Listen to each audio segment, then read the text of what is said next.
¿Ok? Muy buenos días para todos ustedes o buenas tardes. Hoy es el día más importante en los Estados Unidos. Llegó el 5 de noviembre. Atención. Donald Trump cerró su campaña en Michigan a las 2:15 de la madrugada y aterrizó a las 5:35 en Florida. A sus 78 años, tras 4 rallies en un solo día, se mantuvo firme y ahora depende de todos ustedes votar por el presidente Donald Trump. Ya abrieron los centros de votación, tenemos una larga fila en Delaware, el condado de Delaware, en Pensilvania. Muchas personas están presentes, podemos observar, estas son las primeras imágenes de los centros de votaciones en este preciso instante, donde ya las personas están emitiendo sus votos a primeras horas del día. 7 de la mañana abren las urnas en más de 25 estados. Las urnas ya están abiertas en más de 25 estados a partir de las 7 de la mañana, hora del este de Estados Unidos, incluidos estados claves como Georgia, Pensilvania y Michigan. Otros estados como Florida y Alabama abrirán más tarde debido a variaciones de zona horaria. Sí, señores, ya hay varios centros de votación que ya abrieron las urnas. Bush, Biden o Clinton no están en la boleta presidencial del 2024 por primera vez desde el año 1976.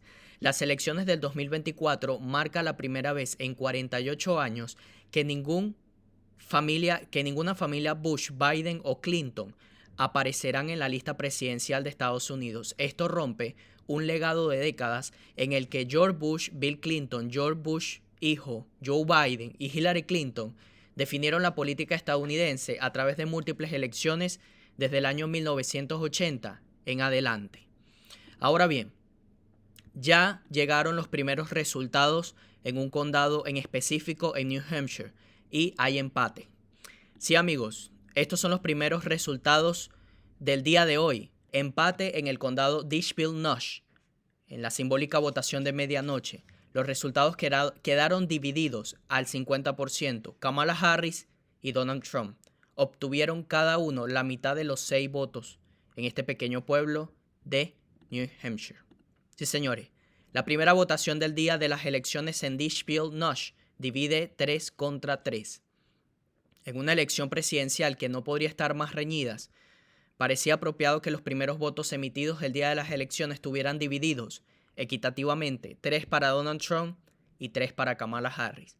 La pequeña ciudad turística de New Hampshire, Dixville Notch, tiene una tradición que se remonta a 1960 por ser la primera del país en completar la votación en persona, después de una entusiasta versión de acordeón de himno nacional. Los 6 votantes de la ciudad comenzaron a emitir sus votos al filo de la medianoche, es decir, es el primer condado y la primera ciudad donde emiten sus votos en personas el mismo día de las elecciones. Y el recuento de votos se completó 15 minutos después, dando un empate entre Kamala Harris y Donald J. Trump. ¿Qué quiere decir esto, señores? Que básicamente las elecciones están reñidas en este preciso instante. Te voy a mostrar a continuación lo que se vivió en esta ciudad donde hubo un empate. Dixville Notch has been doing this since 1960.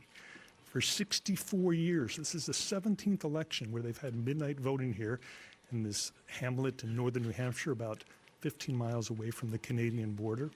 Other towns have done it in New Hampshire too, but no one's doing it this year, and this is the longest continuity from 1960 until 2024. So for 64 years, they've been casting early votes.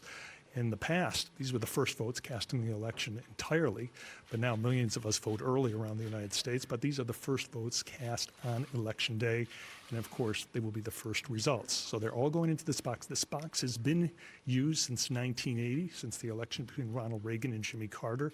The sign that says Dixville Notch, New Hampshire, first in the nation, that's been used since 1960. So there's a lot of great customs going on here, great heritage, great history.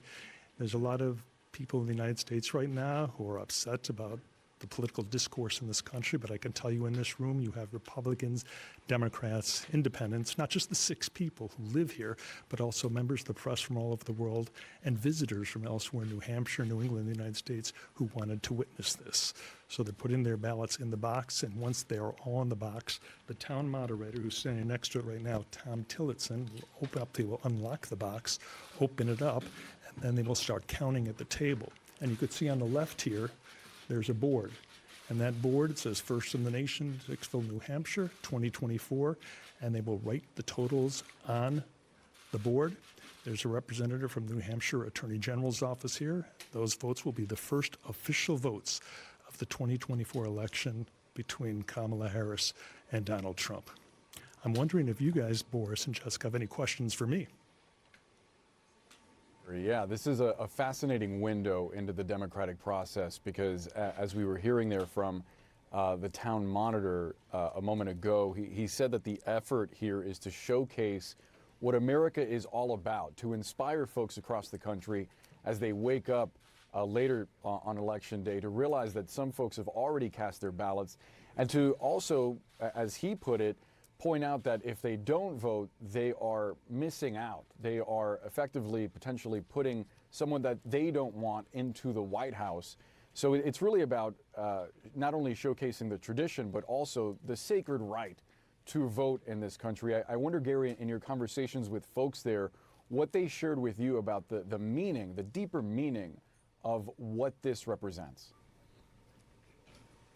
There's so much pride in this room right now, not just among the 6 people who permanently live in the village of Dixville Notch, but among members of the news media that are here, among other people here in New Hampshire and Vermont and Maine and Rhode Island and Connecticut, Massachusetts, the 6 New England states who are here, from other people in the country who just wanted to visit it.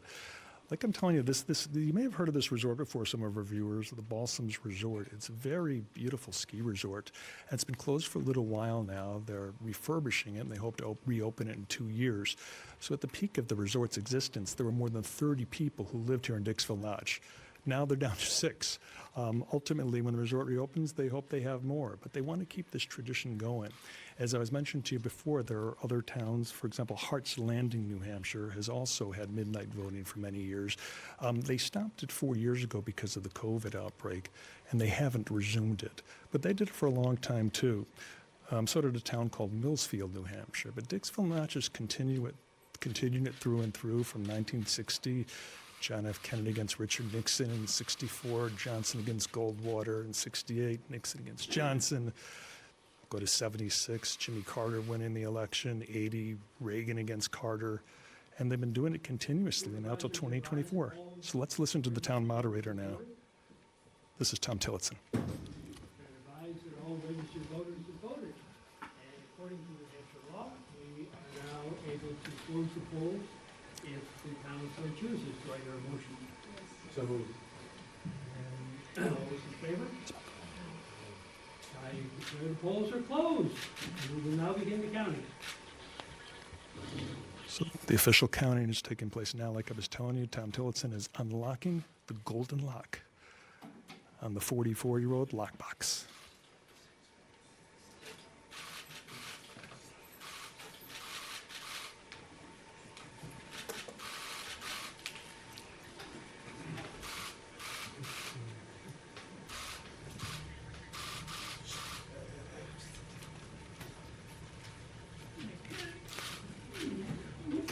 He's going to show us that the box is now empty.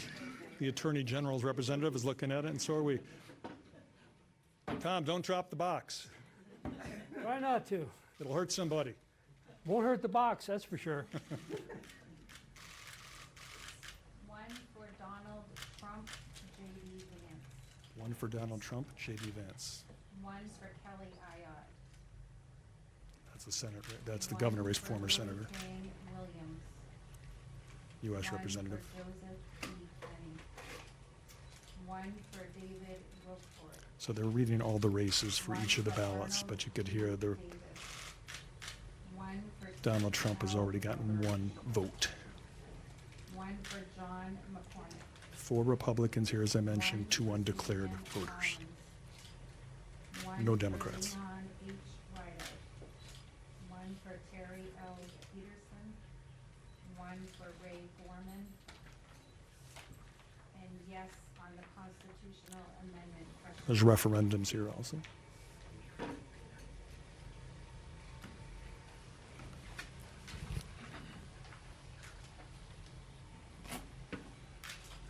One for Donald Trump and J.D. It's Vance. the second ballot, another One Donald Trump for vote. Kelly Ayotte. So Gary, if you can hear me, that's 2 votes for Donald Trump. He matches the total just now that he got in the 2016 general election. You sort of went over this a bit before. Is there any historical precedent for Dixville Notch being a predictor of where New Hampshire might go, or where maybe the nation might go? And what I'll tell you, Boris, you talked about 2016 and 2020, Donald Trump got 0 votes. Joe Biden got 5. So it's different from 2016 to 2020. Let's hear ballot 3 for 1 second, then I'll answer the next question. One for, I never say her name right, I'm sorry, Kamala D. Harris. Kamala Harris gets the One 3rd for voter. Tim Walz. So it's now 2 for Donald Trump, 1 for Kamala Harris. One for Kelly Ayotte. One for Maggie Goodlander. One So for you were Joseph asking, D. Boris, Kenny. can you draw conclusions One for based on the David voting here? Roquefort. The answer to that is an unequivocal One no. for Arnold G. Davis. What this is One no way for to draw a Steve conclusion, Woodward. but you can One for certainly John McCormick. create interest in the upcoming votes that will be happening over the next 23 hours. But there's no way to know for sure. What I can tell you, in 1960, the first time they did this, Richard Nixon against John F. Kennedy. Richard Nixon got 9 votes. John F. Kennedy got 0 votes. Richard Nixon did win the Granite State, the state of New Hampshire, but he lost in the country, and John F. Kennedy became president of the United States. One for Donald J. Trump. Here's the 4th and ballot, J.D. 1 for Vance. Donald Trump. So Donald One Trump for now has Kelly 3 votes. Ayotte. Kamala Harris has One for 1 Maggie vote from the first 4. Goodlander. One for Joseph D. Kenny. And now she's reading the rest of the One races. for David Roquefort. One for Arnold. It's really amazing, all the One attention for Keith L. Jessica and Roberge. Boris in this room have, and it's totally quiet except for loudmouth Gary Tuckman, who's trying to talk like he's at a golf tournament and someone's making a money putt right now. Well, But we people are really paying appreciate close that. attention. We appreciate the commentary, Gary. We know there are more reporters there than there are actual voters, which is always a fascinating component That's of this. exactly Let's right. listen now. Let's listen now to the 5th ballot. One for Kamala D. Harris. And Kamala Keith L. Harris gets number 5. One for Joyce. So it's Gray. 3 for 3 to Donald 2. Trump, 2 One for Kamala Maggie Harris, Goodlander. 3 to 2. Confirming, Gary, there were 6 total voters. One for Rusty Talbot. 6 total voters, and that's the rule. Every voter has to be here and cast a vote in order for the polls to close immediately after this and the results to be officially read. So Got it. it's 3 to So- 2. One thing I want to tell you, one thing I want to tell you, Boris, there could be a write-in. There could be a write-in also. Nikki Haley did very well in the primary here. The New Hampshire primary should be Donald Trump. So we were wondering if anyone would do a write-in for Nikki Haley. That's But an here's the urgent vote. 6th ballot about to come up. Who will win Dixville So here Notch, we go. or if it'll end in a tie, perhaps. One for Kamala D. And Harris. Kamala Harris gets the 6th vote. One for Donald Kelly Trump Ayotte. 3, Kamala Harris 3. We've been talking about how close this race is with the polls in the United States. Some people say it's 50-50. We can tell you officially in Dixville Notch, New Hampshire, population 6, it is 50-50 on the nose. 3 for Kamala Harris, 3 for Donald Trump. Peterson. One for Ray Gorman. And they will close the polls momentarily. This precinct will be done for the 2024 presidential election. Let's hear what the moderator has to say, Tom Tillotson. I believe he'll be talking next. We have the results. Yes, we do. And he's going to read the official results, although I've already told you them, but unofficially. All right, we ready for president? Let's listen for 3 a few for more Kamala moments. Harris, 3 for Donald Trump. Following the national trends. There For you have it. governor, 1 for Joyce It is Craig now and official. There in you have it. Dixville He's gonna be Notch, reading- New Hampshire, the first in the nation ballots cast on election day. It is now official in Dixville Notch, a tie. 3 votes for former President Donald Trump, 3 votes for Vice President Kamala Harris. Sí, amigos, eso es lo que se está viviendo en este momento. Kamala Harris y Donald Trump empataron en Dixville Notch, la primera localidad en votar en los Estados Unidos el 5 de noviembre, con una población de 6 personas. Hay empate 3 contra 3. Estos son los primeros resultados. Les estaremos haciendo una actualización de lo que se esté desarrollando el día de hoy de las elecciones del 5 de noviembre. Compartan este video en las redes sociales para que las personas se mantengan informadas de lo que está pasando en las elecciones. Hasta luego, cuídense mucho.